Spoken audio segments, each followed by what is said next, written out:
Yo.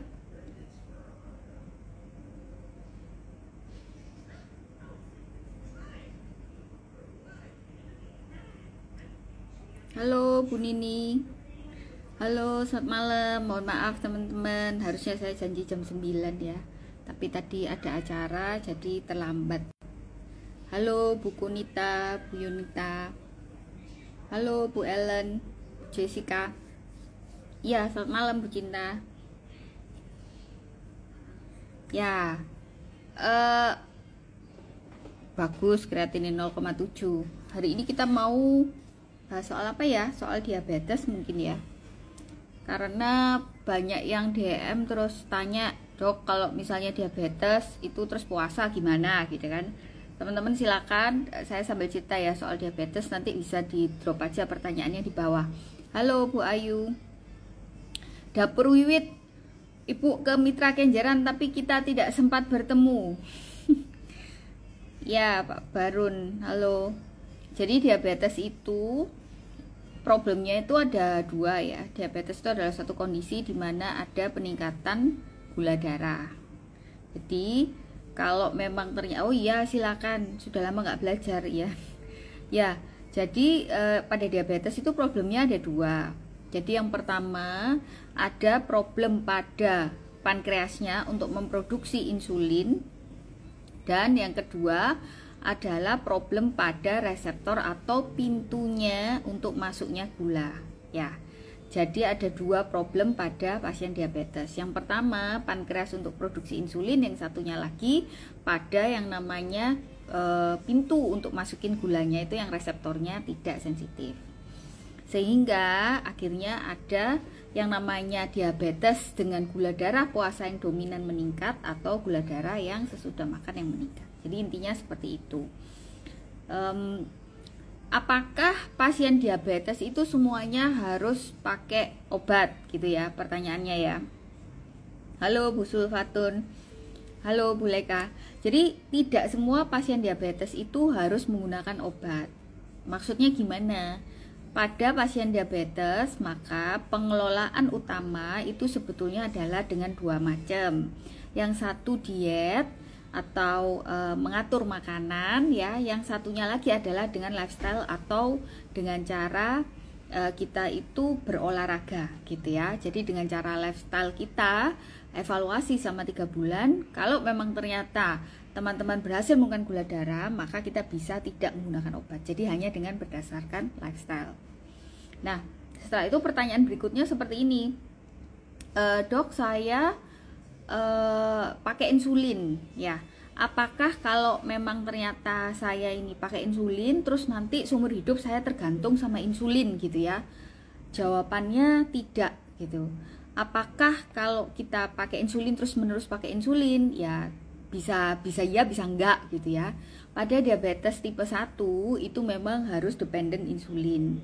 Karena pada diabetes tipe 1 itu biasanya diderita pada anak-anak, problemnya adalah pada kerusakan pankreas. Jadi harus diberikan insulin untuk diabetes tipe 1. Sedangkan kalau diabetes tipe 2 ya, itu tidak harus selalu menggunakan insulin, tergantung pada kadar HbA1c-nya. Nah, sebelum saya ceritakan soal HbA1c ya, mungkin bingung, saya akan jelaskan pelan-pelan. Jadi 3 pemeriksaan utama yang kita lakukan pada pasien diabetes. 1, pemeriksaan gula puasa. Yang kedua, pemeriksaan gula darah sesudah makan. Dan yang ketiga, pemeriksaan HbA1c gitu. Nah, ini kebetulan Pak Dharma tanya HbA1c saya 6,8. Normalnya berapa dok gitu. HbA1c yang normal itu sebetulnya di bawah 6,5 ya. Kalau 6,5 itu sudah diabetes, jadi ada range-nya ya Pak. Kalau sudah di atas 6,5 itu sebetulnya ada diabetes. 6,5 mulai dari 6,6, 6,7, 6,8 itu sudah diabetes. Sedangkan antara 5,8 sampai 6,4 itu pre-diabetes, jadi belum diabetes gitu, tapi bisa jatuh ke arah diabetes. Jadi kalau HbA1c 6,8 gimana dok? Ya, kalau berdasarkan kriteria itu sudah diabetes, Pak. Sebaiknya diperiksakan gula darah puasa dan sesudah makan. Oke. Halo.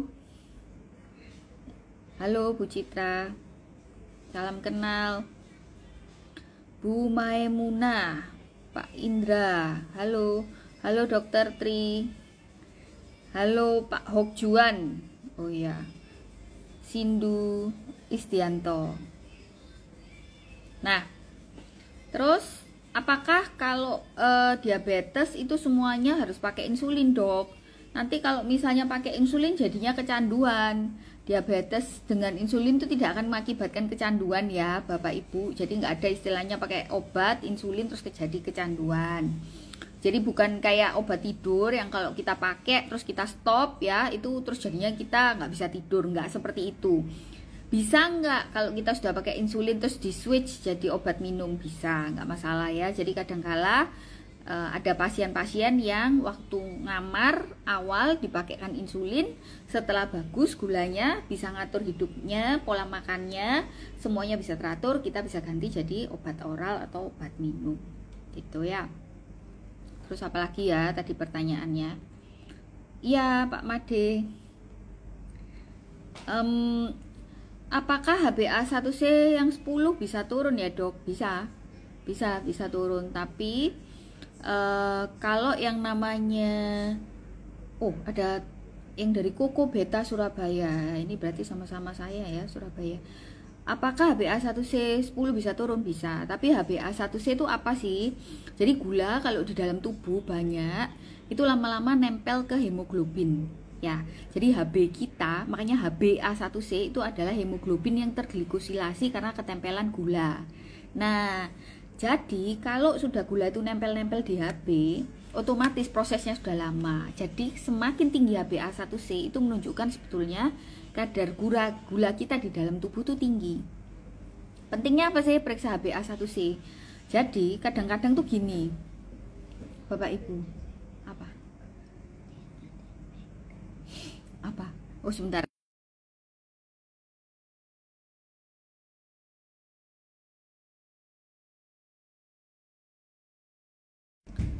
Ya, jadi HbA1c itu fungsinya apa?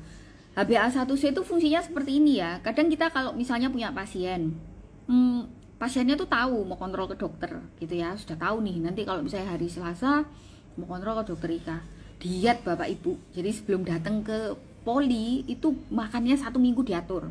Jadi waktu datang di depan dokter yang merawat, biasanya gula puasanya baik, gula sesudah makannya bagus, karena 1 minggu terakhir ngecek, ya kan, dikontrol. Begitu diperiksa HbA1c-nya, lu kok tambah naik. Artinya apa? Artinya sebetulnya gula darah si bapak ini tidak terkontrol dengan baik di rumah gitu. Jadi kita bisa tahu ini beneran pasien gula darahnya baik apa enggak gitu ya. Itu tahu dari HbA1c.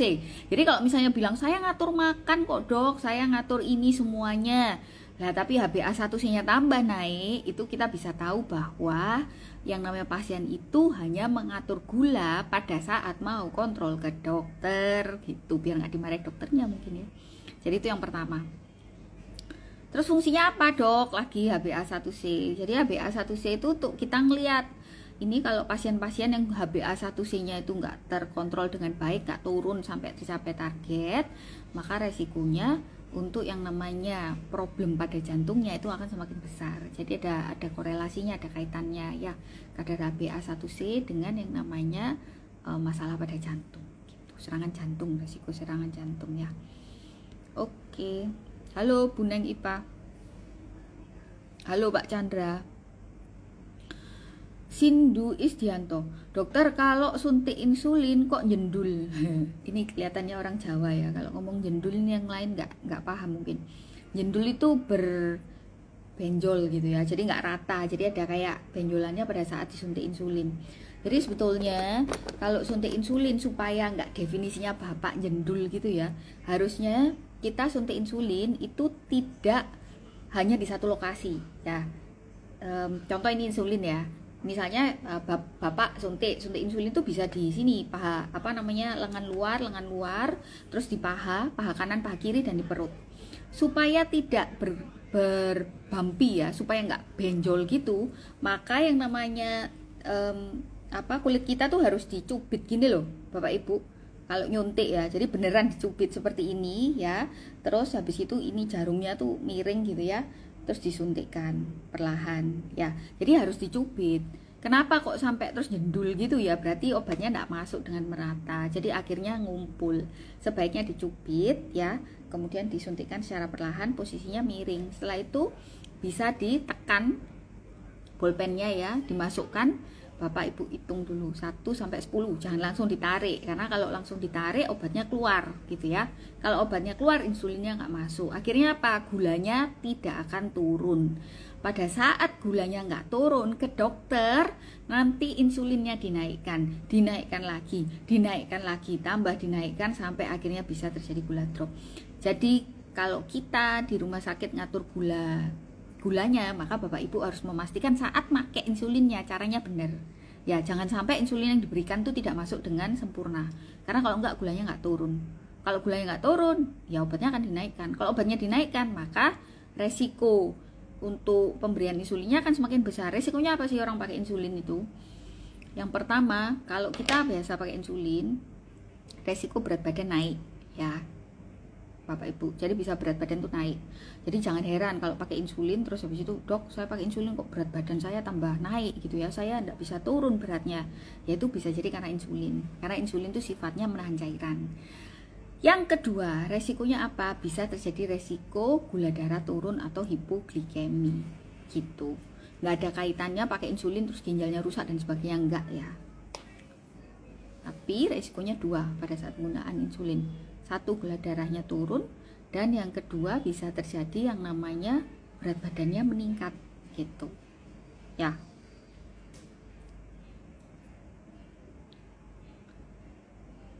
Oke, halo Dokter Faisal. Kayaknya ada kolega saya di sini ya, ada Dokter Faisal SPPD. Salam kenal. Dok, kalau HbA1c 6,1 harus minum obat enggak, Dok? Kalau memang bisa diet, bisa pola hidup, bisa olahraga, terus turun HbA1c-nya ya nggak harus obat gitu. Tergantung, kadang kalau memang HbA1c-nya 6,1 tapi pasiennya tua banget gitu ya, terus pasiennya suka makan, disuruh olahraga juga nggak bisa, ya udah biasanya kita pertimbangkan kadang perlu diberikan obat misal gitu ya. Jadi nggak semua pasien, lihat pasiennya juga. Bu Novi diet dulu aja sama olahraga, nanti evaluasi 3 bulan gitu ya. Oke, nasi krawu berarti dari Gresik ya. Halo Bu Ika Roro, Bu Lila, Wahyu Kamilo, halo salam kenal. Bu Email, Bu Jaminem, ya. Hermakmur, Dok, Samiloto atau Brotowali bisa buat pencegahan diabetes. Nah ini kalau misalnya terkait dengan herbal perherbalan, saya nggak belajar herbal ya, jadi saya nggak bisa menjawab. Tapi kalau memang ternyata mau menggunakan herbal itu tidak bisa dicampur dengan penggunaan obat dokter. Karena apa? Karena kita nggak akan pernah tahu interaksinya gitu. Terkait Samiloto atau Brotowali bisa untuk mencegah diabetes, saya belum pernah belajar ya soal itu. Saya dengar iya, cuman seberapa efektifnya nggak tahu Pak. Jadi saya nggak bisa jawab ya pertanyaan mengenai herbal gitu ya. Kalau mau mencegah diabetes seperti apa? Ya dengan cara olahraga, ngatur makanan gitu ya. Kalau perlu dikasih jam makan tertentu. Bu Amatakin ya ini, Dok, cara turun berat badan. Tergantung ya, mau turun berat badan berapa. Saya juga cabi loh Bu gitu. Sama aja. Mau cara turun berat badan, oke. Biasanya ibu mesti dievaluasi dulu ya. Kenapa kok berat badannya nggak turun? Tipe setiap orang tuh kan beda-beda ya. Ada orang yang berat badannya tidak turun karena misalnya penggunaan obat-obatan. Contoh, kalau di penyakit dalam, misalnya pakai insulin, itu dia nahan cairan, beratnya naik ya. Atau pakai obat pioglitason, itu biasanya beratnya bisa naik. Atau misalnya ada problem hormonal, kayak misalnya tiroidnya rendah, lah itu beratnya nggak turun-turun. Jadi ibu mesti evaluasi dulu gitu ya, kira-kira penyebabnya apa. Atau misalnya berikutnya ada masalah pada cara konsumsi makanan misalnya ya, sukanya makanan yang goreng-gorengan, cara pengolahannya salah, itu juga berat badan tidak bisa turun. Jadi tiap pasien tidak sama, sebaiknya dikonsultasikan ke dokter terdekat ya. Nanti dari situ baru kita bisa evaluasi, mulai dari dikasih obat apa, terus cara menurunkan berat, itu termasuk mengatur cara makan. Kebetulan saya kemarin punya pasien lumayan ya, dari 93 turun jadi 88 beratnya. Jadi pakai obat kombinasi 2 sama lifestyle sama pola hidup. Halo Bu Melani. Malam Dok, HbA1c yang baik itu berapa? HbA1c itu ini ya, mungkin kalau yang belum, teman-teman yang belum tahu, adalah pemeriksaan untuk melihat yang namanya diagnostik daripada diabetes, itu juga bisa lewat HbA1c. Jadi untuk melihat hepatitis diabetes yang tersembunyi, kita kadang periksa yang namanya HbA1c.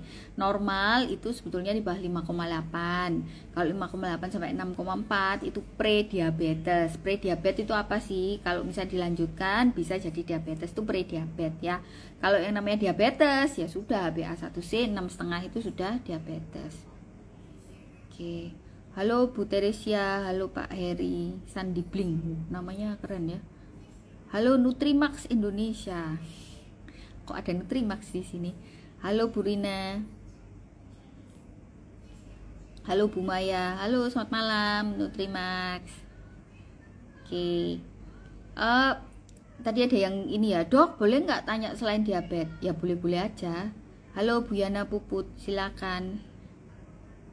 Mau tanya apa aja nggak masalah sih gitu, cuman saya milih yang topiknya spesifik ya, jadi supaya bisa bahasnya tuh satu penyakit gitu, nggak nyampur. Oh, ada Dokter Rianti Herbal lah, Bapak kalau misalnya mau tanya-tanya soal herbal mungkin bisa sama Dokter Rianti Herbal ya, karena saya nggak belajar soal herbal. Oke, Bu Siti Aisyah, halo Pak Edwin, Bu Ani Sukma, Pak Andri. Saya baca dulu ya pertanyaannya.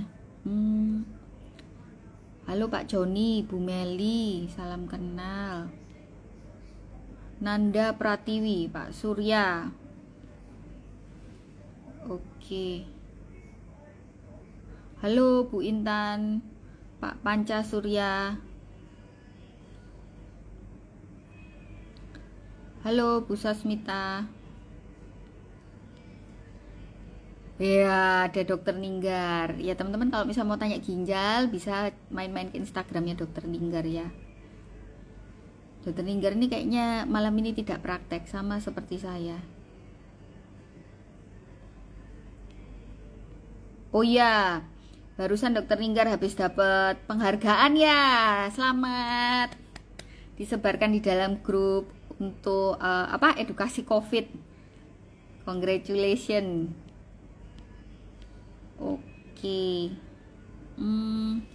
Halo Dok, kapan perlu insulin? Mama saya umur 73 tahun, makan obat Janumet belum turun gulanya. Belum turun gulanya itu kan macam-macam ya penyebabnya ya. Jadi mesti dilihat dulu. Kalau memang ternyata HbA1c-nya Oma tinggi banget gitu ya, HbA1c-nya di atas 9, itu bisa kita langsung switch pakai insulin gitu. Tapi kalau misalnya enggak, ya kita bisa optimalkan obatnya. Kembali lagi tiap pasien ini kan beda ya. Kita lihat-lihat dulu. Kadang pasien lebih bagus kepatuhannya dalam minum obat dibandingkan pakai insulin. Jadi harus ditanyakan juga sama pasiennya, caregivernya di rumah seperti apa, sanggup nggak menyuntikkan insulin di rumah, ada yang nunggu apa enggak gitu kan. Kadang-kala kan pasien kalau sudah tambah usia juga kadang tinggalnya sendirian. Mungkin kalau sendirian mau pakai insulin kan takut ya nyuntikkan sendiri. Nah itu juga harus dipertimbangkan. Tapi secara singkat kalau memang HbA1c-nya tinggi banget gitu ya, di atas 9, maka bisa diberikan insulin. Itu ya, dicek aja dulu HbA1c-nya. Kemudian kan mesti dilihat juga gulanya tuh nggak turun seberapa. Terus obatnya Oma ini sudah diminum rutin apa belum gitu kan.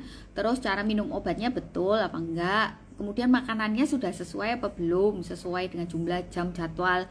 Terus masih suka nyemil-nyemil di luar makanan yang sudah ditentukan apa enggak, sudah ke gizi enggak. Nah, itu menentukan apakah gula darah itu terkontrol apa tidak. Termasuk biasanya pada pasien tua itu seringkali kan tidurnya itu kurang gitu. Nah, itu pun harus dievaluasi. Jangan-jangan gulanya tuh nggak bisa turun karena memang tidurnya kurang. Jadi malam suka nggak bisa tidur. Nah, itu bisa mempengaruhi gula darah tinggi gitu. Halo Pak Oki, halo Pak Yunus, halo Bu Ati. Dokter, kok ada yang suka berobat ke dokter akupunktur? Berlawanan nggak dengan pengobatan dokter? Itu pengobatan dunia Cina, maksudnya daerah timur ya. Kalau kita kan pengobatan daerah barat gitu. Kalau ditanya berlawanan apa enggak, sebetulnya kalau selama nggak minum obatan nggak. Maksudnya kita nggak tahu ya. Kadang kan kalau misalnya berobat ke dokter akupunktur dikasih obat, terus kita juga sebagai dokter kita belajarnya ilmu barat dikasih obat. Kadang interaksi itu yang kita nggak tahu interaksinya seperti apa gitu. Jadi sebaiknya dipilih salah satu. Mau akupunktur ya akupunktur, kalau memang mau berobat pakai pengobatan barat ya pengobatan barat. Jangan dicampur ya, kita nggak tahu. Apalagi kalau sudah dikasih obat-obatan. Ya, sama-sama Bu Herma. Halo Bu Ina. Halo Pak Surya. Sebentar ya. Oke. Ada yang namanya roti bakar keju Milo, menarik sekali. Kapan siaran langsung lagi Dok IG ini atas nama BP? Saya biasanya punya waktu Selasa malam, jadi saya sudah nulis di bio. Jadi saya Selasa malam jam 9 malam sampai jam 10 malam sharing. Tapi kalau yang lain-lain biasanya ada yang kayak misalnya hari tanggal 4 April ya. Tanggal 4 April tuh Selasa sore jam 4 saya ada IG live. Terus tanggal 5-nya juga ada IG live gitu, tergantung jadwal sih Pak. Tapi yang jadwal saya sendiri rutin itu setiap hari Selasa jam 9 malam gitu, karena saya sempatnya hari Selasa, hari lain nggak ada waktu. Oke, Bunia. Dok, jelaskan tentang jantung bengkak. Jantung bengkak itu pada saat pemeriksaan kita lihat jantungnya membesar, makanya istilahnya jantung bengkak ya. Jadi foto polos dada, kemudian kita periksa ya, jantungnya ukurannya ternyata membesar, diistilahkan sebagai jantung bengkak. Jantung bengkak ini penyebabnya macam-macam. Yang pertama bisa karena problem jantung koroner, jadi karena penyumbatan, bisa karena darah tinggi lama, bisa karena diabetes atau gula darah yang tidak teratur, bisa karena anemia atau HB-nya rendah dalam jangka waktu lama, bisa karena kelainan katup. Jadi banyak penyebab daripada jantung bengkak. Terus gejalanya gimana? Biasanya kalau jantung bengkak gejalanya pasti akan sesak nafas, ngos-ngosan, ngongsrong gitu ya. Terus kalau misalnya baring tidur itu sesek, sering terbangun pada malam hari karena sesek, terus buka jendela untuk ngambil udara gitu ya, itu khasnya jantung. Atau kakinya bengkak gitu. Kaki bengkak nanti biasanya kita evaluasi dari pemeriksaan, dicek pakai stetoskop, ada cairan enggak gitu ya di paru dan sebagainya akibat jantung bengkak. Jadi seperti itu. Sekilas itu sih. Dok, gejala diabetes pada anak itu seperti apa? Gejala diabetes pada anak. Kalau pada anak itu macam-macam ya, tapi yang namanya poliuri polidipsi polifagi itu biasanya bisa ditemukan juga. Jadi kadang anak-anak tuh ya juga, misalnya ya yang saya temui itu berat badannya dari awalnya gemuk banget terus tiba-tiba kurus. Nah, itu kita harus curiga. Atau misalnya anak ini sering batuk pilek nggak sembuh-sembuh gitu ya, sering infeksi berulang, sering infeksi saluran kencing berulang, sering sakit-sakitan, ya kita bisa curiga, apalagi kalau ada riwayat keluarga. Atau misalnya gejala yang kapan saya juga temukan itu pada pasien ternyata gagal tumbuh.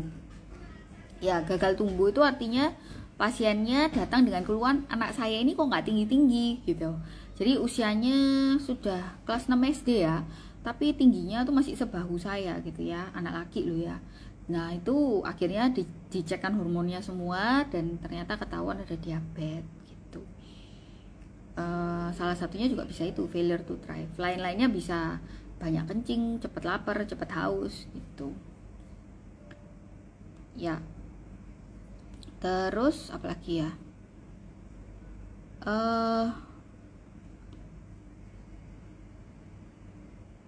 Dok, HbA1c saya 9, gula puasa 320. Perlu insulin enggak?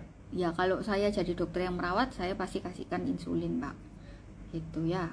Kalau enggak nanti lama untuk ngatur gula darahnya. Saya biasanya Pak Hermakmur. Dok, ada rencana ke Jakarta? Tidak dalam waktu dekat ya. Ini anak saya kelas 3, jadi sudah mau ujian, nggak bisa ditinggal-tinggal. Oke. Bukan 3 SD, 3 SMP. Terus tadi ada pertanyaan lagi, mana ya, saya baca ya. Dok, nenek kena gula, nanti akan turun ke anak cucu yang jenis kelamin laki-laki. Mau laki mau perempuan tetap aja bisa terkena ya. Kalau gaya hidupnya sehat, apakah tetap kena diabetes? Belum tentu.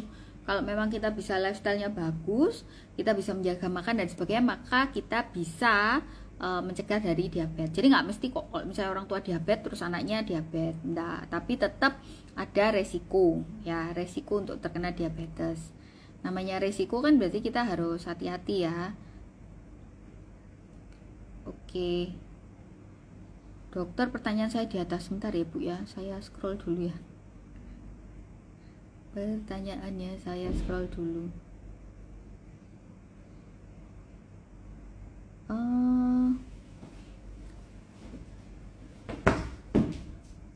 Tadi sudah Pak Andri. Saya lagi minum obat karena jantung bengkak, tapi sesak nafas dan nyeri dadanya masih sering kumat. Saya nggak bisa ini ya Bu ya, nggak bisa nyimpulkan ya, karena kan nggak meriksa langsung, nggak ngelihat juga, dan nggak ngelihat hasil labnya juga. Jadi saya nggak bisa tahu kira-kira kenapa kok masih ada keluhan, kira-kira obatnya sudah optimal apa belum gitu, itu kan juga pengaruh. Oke, saya scroll lagi ya, pertanyaan banyak banget. Dok, apakah obatnya alergi dingin, debu, hidung meler? Ya kalau alergi dingin biasanya kita bisa kasih antihistamin sih awal-awal. Cuman kalau memang ternyata sering berulang ya, kumat-kumatan, ya sebaiknya menghindari yang namanya dingin dan juga debu tersebut. Tapi kalau sampai mengganggu sekali, bisa dipertimbangkan untuk imunoterapi. Jadi terapi pakai disuntik gitu ya, untuk meningkatkan kekebalan. Oke.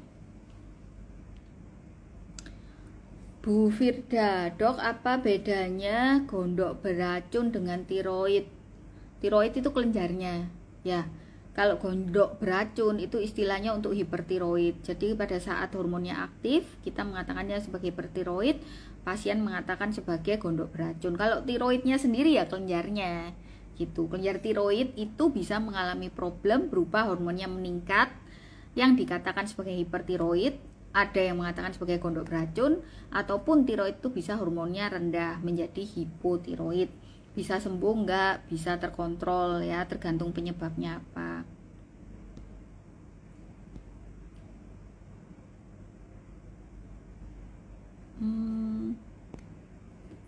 Halo Bu Handini. Bentar ya, saya baca dulu pertanyaannya ya. Dok, prediabetes itu apa? Prediabetes ya berarti sebelum jatuh ke arah diabetes ya.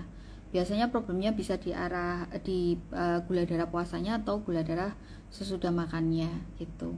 Jadi kalau prediabetes itu ya step awal sebelum terjadi diabetes. Dok, tolong tanya hasil LED tinggi kenapa? LED itu laju endap darah. Penyebab laju endap darah meningkat, penyebabnya macam-macam. Bisa karena HB-nya turun atau anemia, bisa karena keradangan kronis, bisa karena infeksi. Jadi dilihat nanti, biasanya waktu baca hasil darah kita akan lihat ini karena apa. Misalnya ada infeksi ya berarti LED-nya meningkat karena infeksi. Kalau misalnya ada keradangan kronis kayak misalnya pasien-pasien yang lupus, pasien yang cuci darah, pasien yang apa namanya nyeri sendi dan sebagainya, itu juga bisa laju endap darahnya meningkat. Masih dikonsulkan sama dokter yang merawat untuk ngelihat kira-kira apa penyebabnya. Dok, diabetes tipe 1 karena autoimun dapat sembuh apa enggak? Enggak bisa. Halo bro, Dana Satria. Dana Satria ini adik saya ya, adik kandung saya yang ada di Jerman. Nggak tahu di sana jam berapa kamu kok bisa join? Nggak kerja ta? Apalagi makan lu? Ya, terus apalagi ya? Sebentar, saya sambil baca pertanyaannya ya.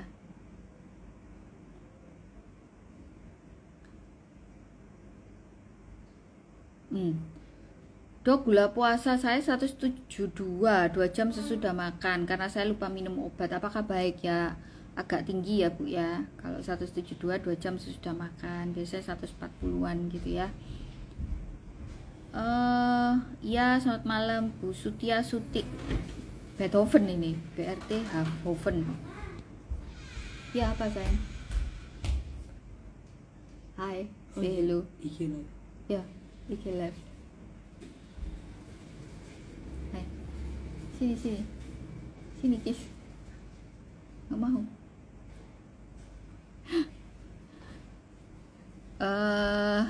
Dok, gula darah jangan. Ini namanya invasi. Oh ya, mohon maaf. Tadi ada laki nyempil. Ya, sayang. Mau makan dah? Enggak, sini. Si. Dok, gula darah saya 200. Apa harus suntik insulin atau minum obat gula, Dok, biar cepat turun? Kalau gula darah 200, dilihat dulu HbA1c-nya berapa. Gula darah 200-nya karena apa?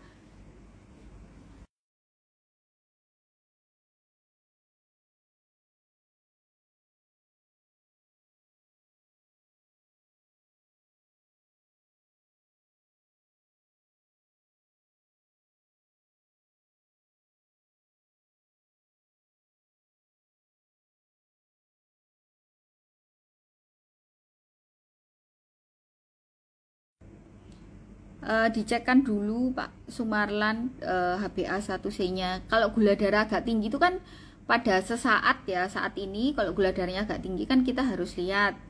Misalnya gula darah tinggi itu karena apa? Karena Bapak bersamaan minum obat kah? Misalnya minum obat steroid, maka gulanya bisa tinggi. Atau misalnya Bapak makannya memang pada saat tertentu itu makannya terlalu banyak atau agak manis gitu ya, itu juga bisa mengakibatkan gulanya lebih tinggi daripada biasanya. Atau misalnya ada infeksi, gulanya bisa meninggi daripada biasanya. Jadi nggak mesti gula darah kalau 200 langsung dikasih terapi, pasti diperiksa sama dokternya, nanti dilihat dulu ini gula darah meningkat beneran atau gula darah yang meningkat hanya sementara gitu. Halo Pak Dadang. Ya Bu Irin, enggak apa-apa Bu. Kayaknya langsing semua ya. HbA1c itu kan sebetulnya terikat pada hemoglobin ya. Jadi biasanya kalau HbA1c-nya rendah banget, kita harus pastikan Hb-nya, hemoglobinnya itu bagus enggak. Kalau misalnya hemoglobinnya itu rendah, maka HbA1c-nya bisa kelihatan rendah. Karena seperti yang saya jelaskan, HbA1c itu untuk melihat seberapa sih gula yang terikat pada hemoglobin. Jadi kalau HbA1c-nya rendah, bisa jadi hemoglobinnya rendah. Tapi kalau misalnya hemoglobinnya baik ya Hb-nya ibu baik, nggak masalah sih gitu. Carol Hal Shelby. Oh ya, halo Bu.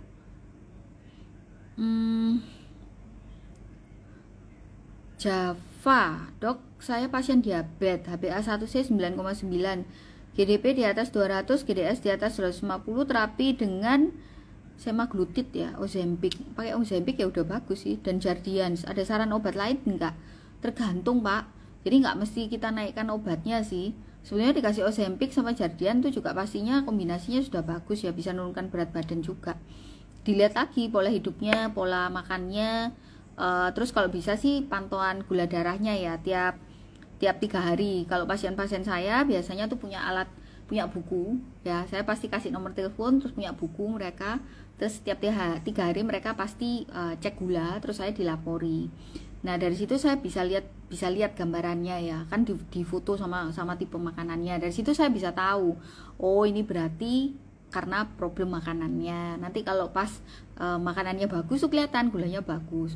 Jadi intinya gini, gula darah yang tinggi itu tidak selalu melulu kita naikkan obatnya ya, karena banyak pemicu dari gula darah itu semakin meningkat. Contoh tadi saya sudah jelaskan, penggunaan obat-obatan secara bersamaan, contohnya steroid, Medixon, methylprednisolon, prednison itu bisa naikkan gula ya sayang. Atau misalnya pakai obatan flu, saya sudah pernah bikin VT-nya secara sementara itu juga naikkan gula. Jadi dicek dulu Pak satu-satu, baru nanti kita bisa mutusin, oh ini waktunya naikkan obat gitu. Diabetes bisa disembuhkan nggak bisa disembuhkan, tapi bisa terkontrol. Kalau langsung habis makan langsung cek darah 156, kok 156 iya masih enggak apa-apa. Tapi sebaiknya ini langsung ya, langsung berarti nggak nunggu 1 jam 2 jam gitu kan. Ini sebaiknya, tapi kalau pengen tahu ya kita periksa HbA1c, karena dari HbA1c itu kita bisa lebih spesifik untuk menentukan apa ada diabetes apa enggak gitu ya. Bu Sri Hartati tadi tanya apa ya? Pertanyaannya skip lagi di atas.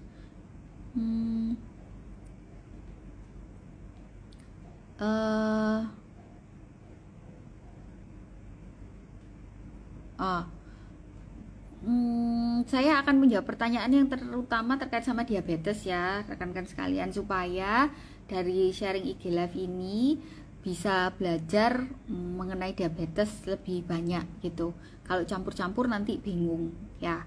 Nanti kalau pertanyaan yang lain, misalnya next time kita mau bahas tentang apa, darah tinggi atau apa, ya nanti kita bahas sendiri.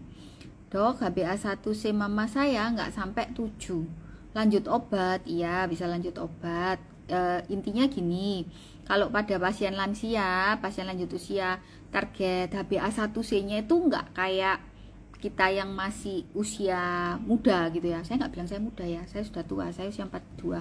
Bukan, maksud saya kalau pada mereka yang usianya muda, HbA1c-nya itu bisa lebih ketat gitu ya. Misalnya kita pasang patokan, ini gula darahnya targetnya HbA1c harus 6,5. Tapi makin usia itu tidak disarankan HbA1c terlalu rendah ya. Jadi kalau sudah seperti kayak oma gitu, sudah usia banget ya HbA1c 7, HbA1c-nya 7,5 itu enggak apa-apa. Karena apa? Karena kita nggak mau juga pasien-pasien yang sudah lanjut usia ini ngedrop ya.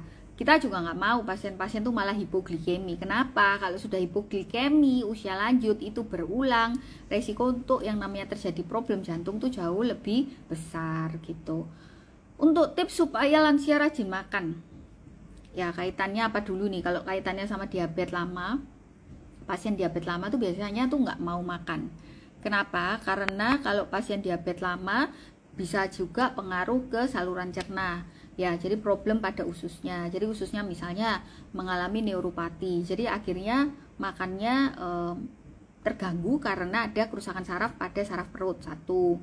Terus bisa jadi karena diabetes kan, diabetes ini kan nggak cuman sendiri biasanya Bu, jadi biasanya ada temennya. Kayak misalnya bisa terjadi juga kalau ada diabetes disertai dengan kolesterol, disertai dengan batu empedu. Jadi dicek dulu apa gitu, karena diabetesnya kah, karena kolesterol yang numpuk jadi batu sehingga nggak mau makan kah gitu ya, atau misalnya karena giginya ini sudah mulai berlubang jadi males ngunyah kah, ya kan banyak ya. Atau yang ke berikutnya karena usia lanjut kadang pakai obat-obat macem-macem terus interaksi, nah itu akhirnya bikin enek makan. Gimana nggak enek? Dari dokter jantung obatnya 5, dari penyakit dalam obatnya 4 ya, 5 tambah 4 9, terus nanti dari dokter saraf obatnya 5, itu pasti bikin orang nggak mau makan gitu.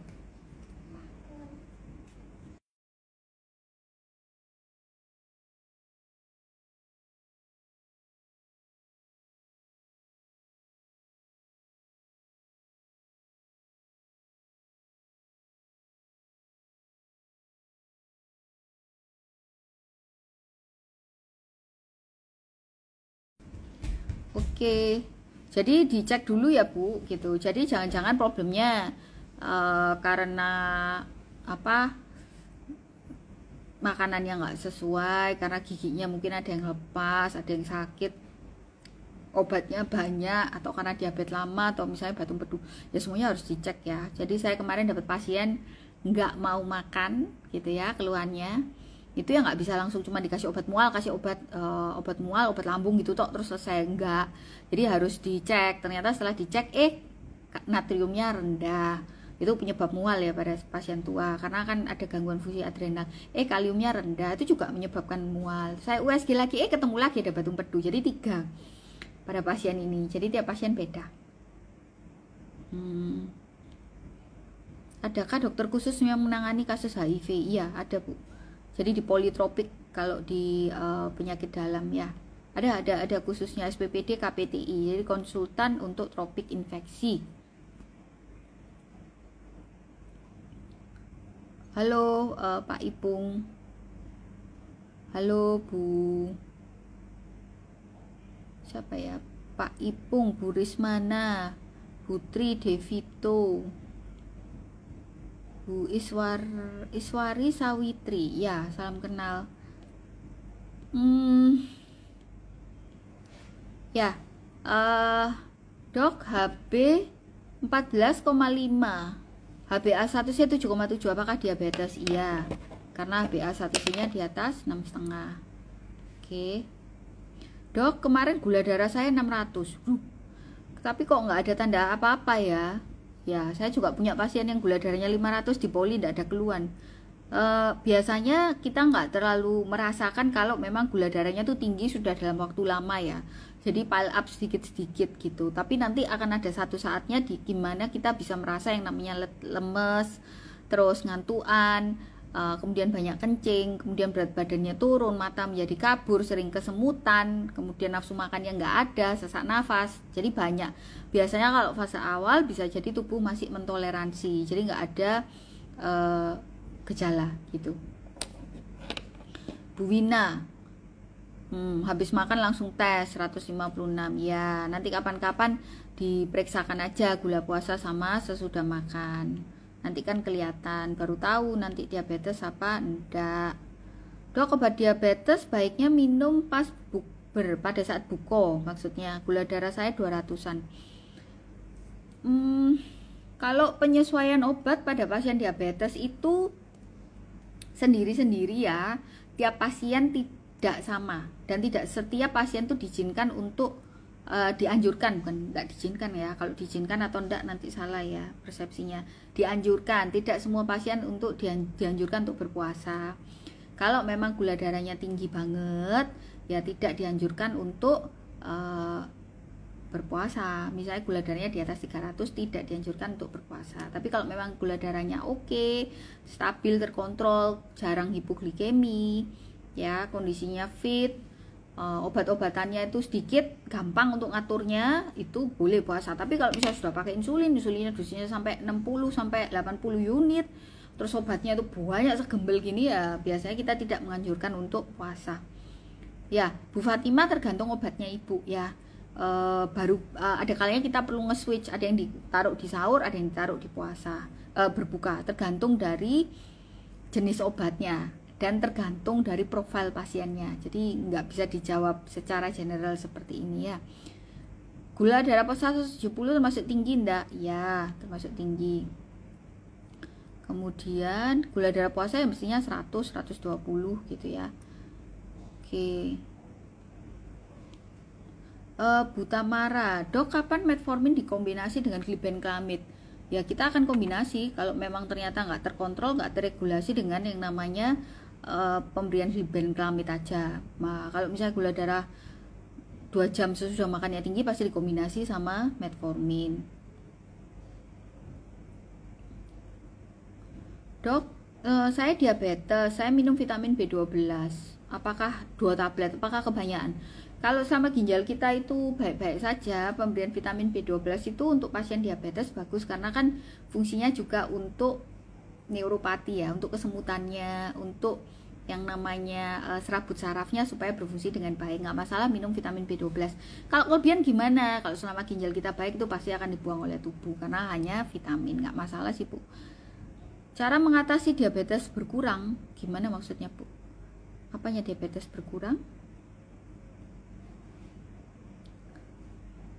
Dokter, HbA1c saya 10 tapi gula darah puasa saya 115. Sesudah makan gula 140. Dari dokter kasih obat glimepirid 2 mg dan minum obat sehabis makan. Nggak apa-apa sih, minum glimepirid bisa diteruskan. HbA1c nya tidak akan langsung turun pada awal penggunaan obat, dia akan bertahap berkurang sedikit-sedikit ya, biasanya akan turun setengah-setengah gitu ya. Nanti setelah 3 bulan bisa turun setengah sampai 1 gitu. Jadi dia akan turun secara bertahap, nggak akan langsung turun. Jadi nggak apa-apa, diteruskan aja, udah stabil kok gulanya. Dok, keadaan seperti apa pasien diberikan terapi kombinasi? Ini tergantung ininya sih Pak Iksan, tiap pasiennya ya, tergantung profil pasiennya. Misalnya saya punya pasien tua ya, terus nggak mau makan ya saya nggak akan ngasih metformin gitu.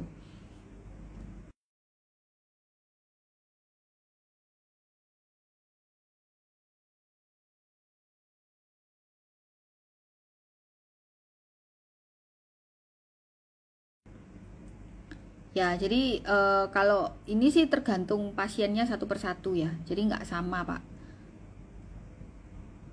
Oh ya, makasih doanya Bu Andi. Triwahyu, kalau gula darah 74 sesudah makan terlalu rendah tidak dok? Nah, tergantung makannya apa dulu yang dimakan ya. Kalau misalnya kita makanan yang low glycemic index, kayak misalnya kita makannya ya beras merah gitu-gitu ya, ya pasti gula darah sesudah makan rendah. Tapi kalau kita makannya yang indeks glikemiknya tinggi, contoh makannya semangka, terus kita makannya cake, itu pasti gulanya tinggi. Tergantung tipe makanannya kalau itu Bu. Oh, cara menurunkan HbA1c. Yang pertama, obatnya harus optimal. Yang kedua, harus olahraga. Terus yang ketiga, makanannya dijaga. Terus yang keempat, yang lain-lain, kolesterol, asam urat, dan tekanan darahnya semua harus dijaga supaya stabil. Nanti pastinya HbA1c akan bisa turun. Dok, kalau diabetes boleh nggak minum vitamin D dan D5000 dan B12? Nggak masalah, dengan catatan memang ada defisiensi vitamin D ya. Oke. Dok, minum metformin boleh nggak berbarengan dengan vitamin B12? Nggak apa-apa, karena memang metformin itu lama-lama bisa defisiensi daripada vitamin B12. Jadi boleh diteruskan ya. Pak Surya, saya minum metformin 1 hari 2 kali sewaktu makan suapan terakhir ya. Itu memang cara minumnya untuk mengatasi supaya tidak kembung. Oke.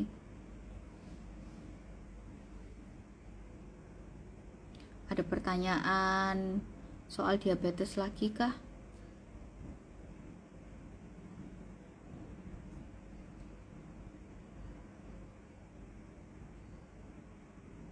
Dok, HbA1c saya 8,7. Obat diabetes selain glimepirid, metformin ditambah galvus dan kandesartan bisa mengganggu fungsi ginjal enggak? Kalau memang obat-obatan yang diberikan dalam pantauan sih enggak masalah ya. Tapi dengan catatan kita tuh harus cek rutin setiap bulan ke dokter yang merawat. Kenapa? Bisa jadi sekarang ini bagus hasilnya ya, terkontrol, nggak ada problem ginjal, tapi misalnya dengan kita tambah usia, pasti kan fungsi ginjal tuh pasti akan menurun. Yang normal banget dengan yang namanya tambah usia ada penurunan daripada fungsi ginjal. Nah, pada kondisi seperti itu maka obat-obatan tuh akan disesuaikan, jadi akan diganti. Kalau misalnya takut karena misalnya saya nggak mau nih dok pakai obat banyak-banyak, ya udah bisa ganti pakai insulin. Tapi kalau sekarang insulin itu kalau teman-teman pakai yang fasilitas daripada BPJS itu ada peraturannya ya. Kita bisa keluarkan insulin itu kalau HbA1c tertentu.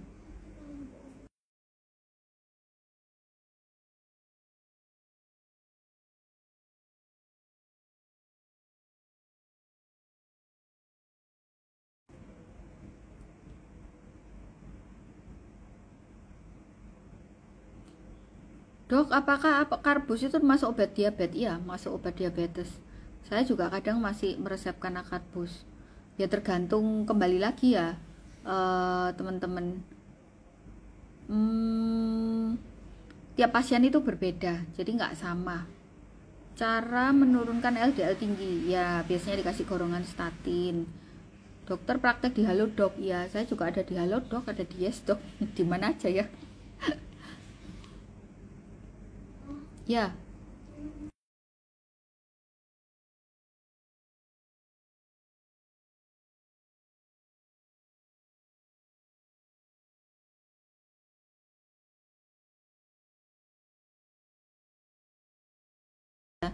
oke teman-teman, mungkin sekian dulu ya, karena di sini sudah jam 10. Pertanyaan sudah sebagian besar saya jawab. Nanti yang belum terjawab bisa klik link aja ya, jadi langsung nyambung ke WhatsApp saya. Lebih gampang saya kalau jawab lewat WhatsApp. Kalau DM gitu saya agak agak jarang buka. Sampai ketemu nanti hari Selasa depan jam 9 malam seperti biasa. Next time kita bahas, terserah sih, mungkin teman-teman kalau ada ide dan usulan tinggal komen aja, nanti saya share rekamannya kan di IG mau bahas apa. Soalnya banyak, ada yang minta tiroid, ada yang minta darah tinggi, ada yang minta stroke, macam-macam. Nanti kita lihat apa yang paling banyak. Oke, ini sekarang soalnya sudah jam 10 malam. Sampai ketemu Selasa depan. Terima kasih.